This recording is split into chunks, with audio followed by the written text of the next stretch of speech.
अगला सवाल है जी कि गुरुद्वारा साहब अंदर दाखिल होने तो पहला जुराबां उतार के पैर धोना जरूरी है कि नहीं?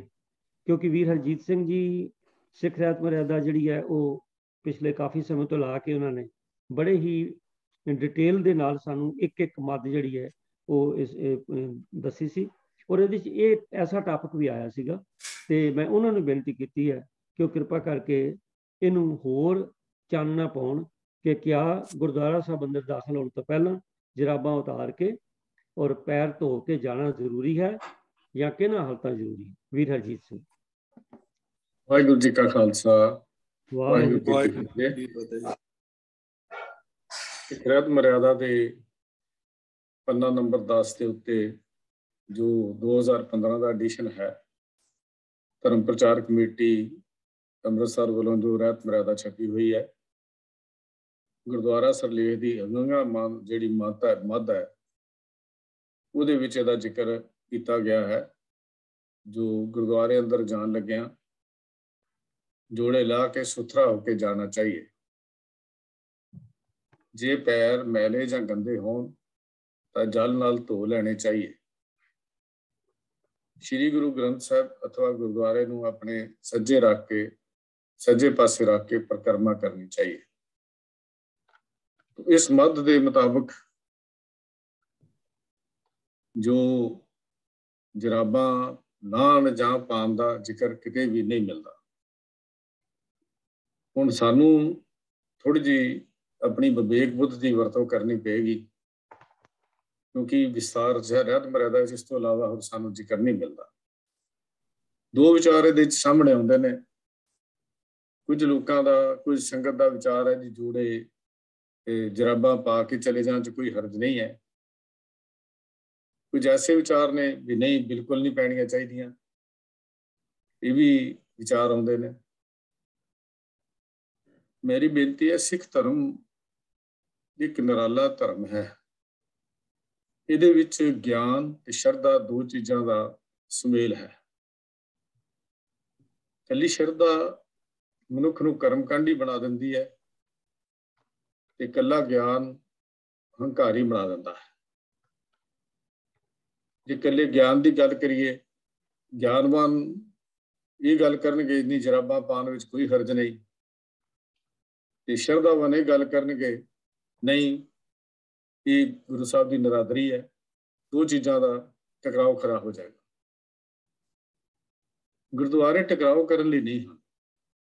ਇਹ ਸਤਿਗੁਰੂ ਦੀ ਪਾਠਸ਼ਾਲਾ ਹੈ, ਕੁਝ ਸਿੱਖਣ ਲਈ ਹਨ। ਇਸ ਗੱਲ ਦੇ ਉੱਤੇ ਝਗੜਾ ਖੜਾ ਕਰਕੇ ਅਸੀਂ ਸੰਗਤ ਨੂੰ ਆਉਣ ਤੋਂ ਹੀ ਰੋਕ ਦਈਏ, ਇਹ ਵੀ ਗੱਲ ਕੋਈ ਸ਼ੋਭਾ ਨਹੀਂ ਦਿੰਦੀ।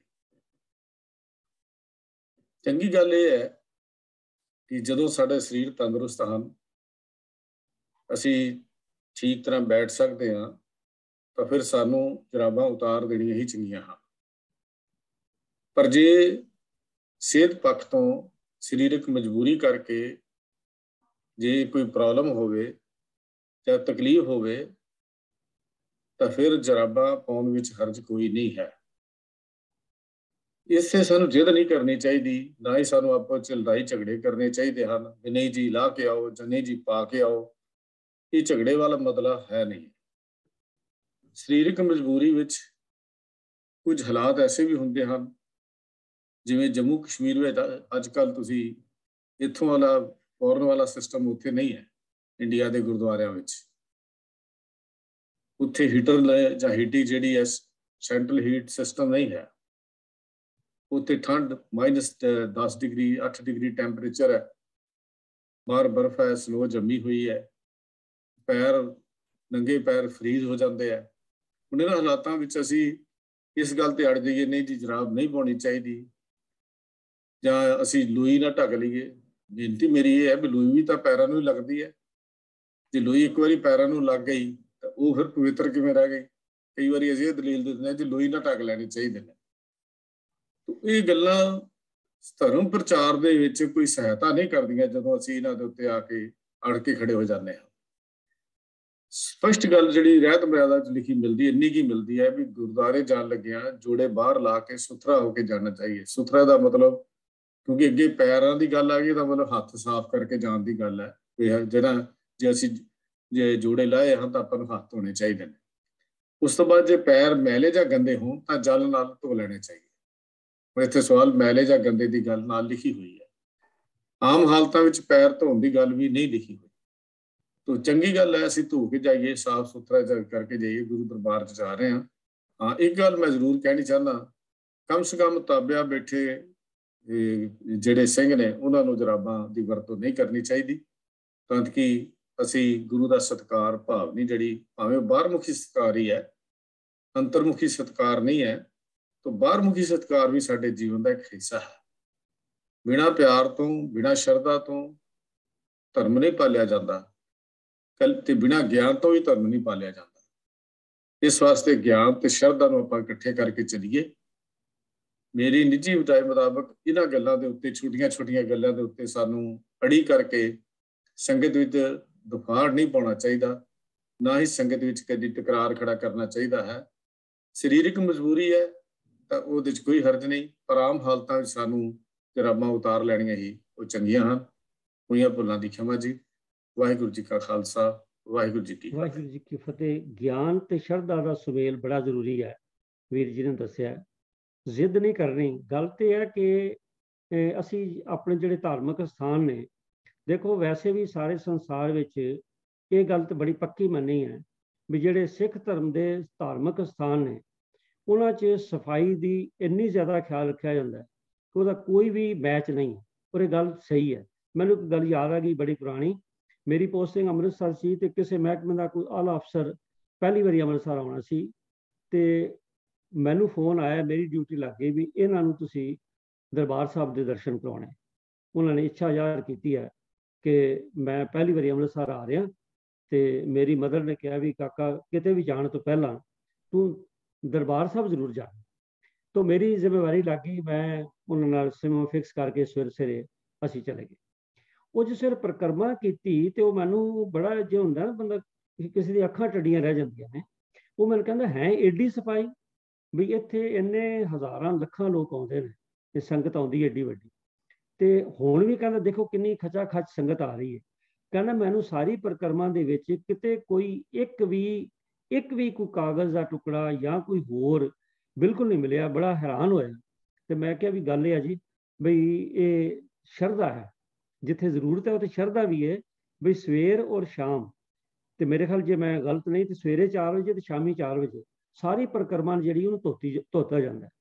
यह मतलब है भी ये मैं सफाई पक्षों देखो भी किड्डा है।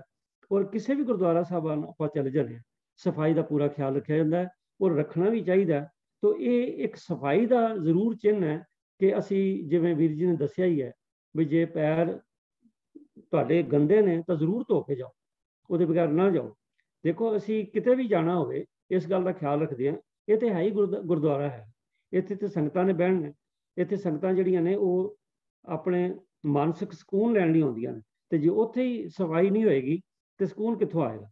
सो इस करके जरूरी है। सो सफाई पक्षों ये बड़ा जरूरी है। शरधा होनी चंगी गल है, भी दस्सिआ ज्ञान भी होना नाल जरूरी है। पर असी इहनूं कोई मतलब भी एज ए कोई रूल ना बना लीए भी या नहीं है।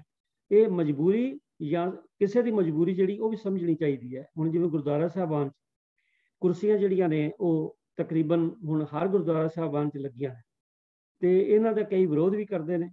साडे कई प्रचारक भी हैं जिहड़े बड़ा डट के विरोध करते हैं।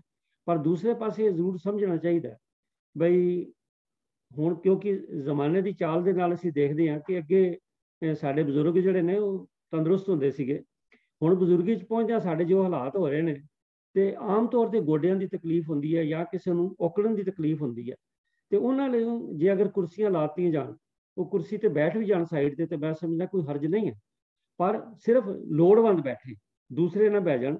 तो इस करके जिहड़ियां गल्लां ने ये भावें कई बारी जे बहस का विशा बन जाए तो उन्हों का रिजल्ट होर निकलता है।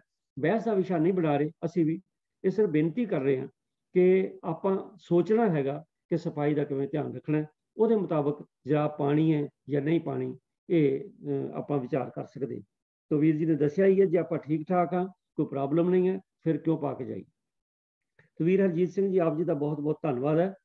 तो साध संगत जी मैं बेनती करते हैं कि ये जो हरेक सोमवार प्रोग्राम चलता है सवाल जवाब का, ये आप जी सवाल भेजते भी हो, भेजते रहो आप जी। सवालों के नाल मैं ये भी हर बारी कहना कि सिर्फ सवाल नहीं, सानू तुहाडे सुझाव भी चाहिए। सवाल आए असीं लभ के जवाब देता वो वक्री गल है, पर जे तुहाडा सुझाव आएगा तो उहदे च असीं हो सकदा भी इस प्रोग्राम नूं होर भी अच्छा जिहड़ा बना सकांगे। इस करके कृपा करके हर हफ्ते कोशिश करो कि साडी संगत विच बड़े ऐसे विद्वान बैठे ने जिहड़े बड़े अच्छी इनपुट दे सकदे ने। उन्हां नूं बेनती करांगा कि सुझाव ही नहीं बल्कि वो आप भी समा लैके कोई ना कोई टॉपिक जिहड़ा है वो साडे नाल साझा करिया करन। तो ये मेरी बेनती है, वो भी प्रवान करन। तो अज का ये जिहड़ा प्रोग्राम निभाउंदे आ कई प्रकार दीयां त्रुटियां रह गईयां ने, उन्हां दी मैं आप पासों खिमा मंगदा। संगत विच कोई नवां वीर भैन जुड़े होण तो अपने आप नूं अनम्यूट करके संगत नाल अपनी फतेह साझी कर सकदे ने जी।